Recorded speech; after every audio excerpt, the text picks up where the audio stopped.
It's the Real News Network. I'm Shamini Pires coming to you from Baltimore. Social media sites such as Twitter, Facebook, YouTube, and WhatsApp have all been blocked in Turkey following the overnight arrest of two leaders of the People's Democratic Party, the HDP.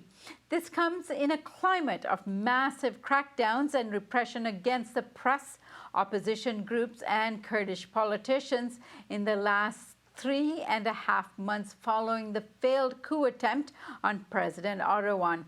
Approximately 110,000 people have either been fired or suspended from the civil service, and 37,000 people have been formally arrested since July. Over 145 news outlets in Turkey have also been shut down, including an additional 15 this past Sunday.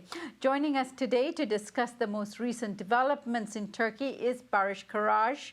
Baris is a lecturer in international development studies at Trent University in Ontario. He's also the editor of the book Accumulations, Crises and Struggles, Capital and Labor in Contemporary Capitalism. Baris, so good to have you with us. Hi, Sharon. Thanks for having me.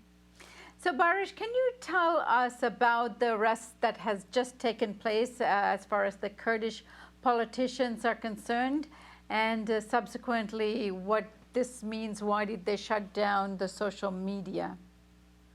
The leaders or the leading members of the HDP, the pro-Kurdish party in parliament, have been detained and arrested in an operation that was organized last night. And based on the sources I've seen, an arrest warrant for the rest of the 59 members of the parliament have been issued by a court. This is quite significant. First of all, I think we're observing is the constitution, is the making of a new regime, a very authoritarian regime that is based on chauvinistic nationalism and conservative interpretation of Islam. Many critical scholars and journalists have referred to or are referring to this new regime as a fascist one. Second, and this is quite concerning, the opposition has been, to a great extent, silenced. The population is been intimidated for some time. And I think there will be more assaults on the rest of the social and political opposition in Turkey, which I am sure would also touch the Social Democratic Party, which is the main opposition party in parliament today, the CHP. The second significance of this move by the AKP and Erdogan is that there's now no space for peaceful politics for the Kurdish movement. The PKK, Kurdish organization, and the Turkish state have fought a war since the early 1980s, which left more than 40,000 people dead. So, and no one has been able to, neither party has been able to win this war, and it is quite unlikely that either side would win this war through military means. So the HDP was an important opportunity to solve the Kurdish problem that has plagued Turkey for such a long time, for actually more than a century. But now the elected representatives of a significant portion of the Kurdish population are either detained or arrested or will be arrested in the near future. This leaves no space for the Kurdish movement to do peaceful politics in Turkey, which is likely to increase violence that will come from both sides in the near future. And again, I would like to repeat this, no side, no party will be the winner of that process. Right. And long before the coup d'etat d'etat or attempted coup d'etat on President Erdogan. He was already taking these repressive measures, and then of course the attempted coup enabled him to clamp down more on the opposition and people he suspects is not with him.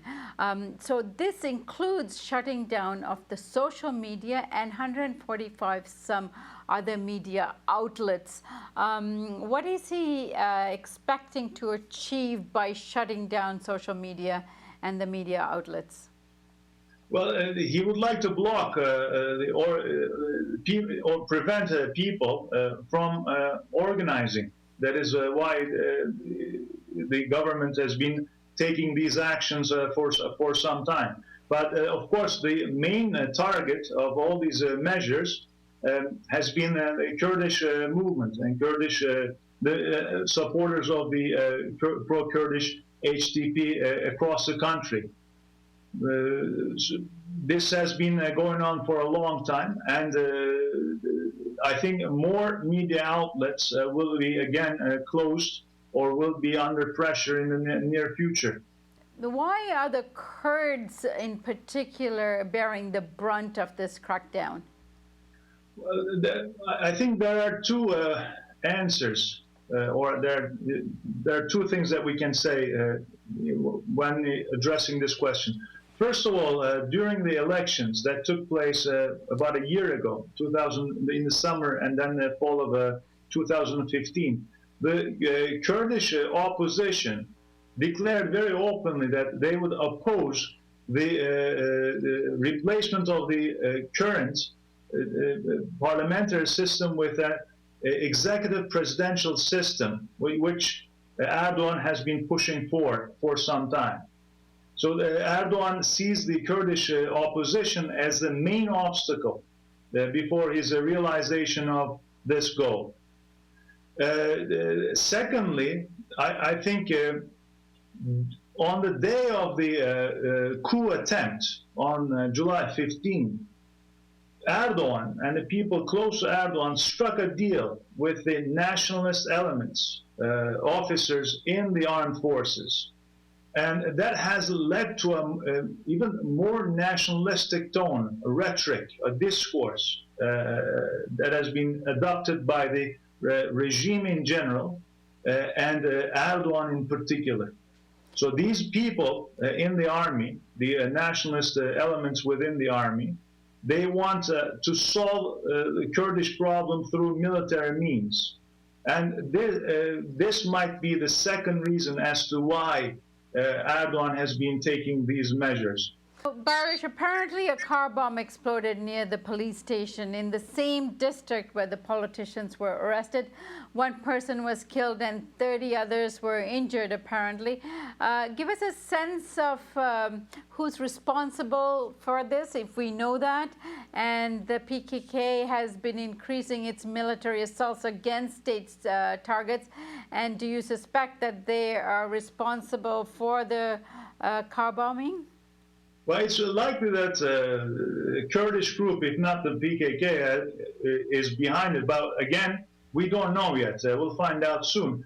But you don't need to be an expert to predict, to guess that there will be many more similar attacks in Turkey in the future. As I said earlier, when you deprive these people of peaceful means of doing politics, it is quite likely that they will resort to violence to realize their political objectives. And there will be blood in the future, unfortunately, more. All right, now, Baris, a court in Brussels has determined that the situation between the Turkish state and the Kurdish population amounts to armed conflict. Terrorism laws cannot necessarily be applied in this case, and the support for the PKK and other Kurdish groups here in terms of not declaring them terrorist organizations, which is obviously helpful. What does this mean for the state of Turkey? Well, this might constitute a very significant legal precedent in the European context. because according to the European Union or countries like the US, the PKK is a terrorist organization. And what Turkey has been dealing with in its eastern and southeastern provinces is terrorism. But with this ruling, and the Belgian court has said very clearly that what has been taking place in those regions is armed conflict, not mere terrorism, but not merely terrorism. So I think this ruling is quite likely lead to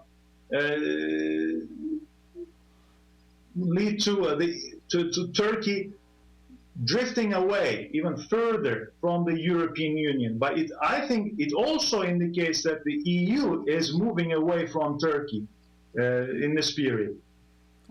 All right, Baris, I thank you so much for today's update, and looking forward to hearing from you very soon. Thanks for having me, Sharmini. Thank you. And thank you for joining us on the Real News Network.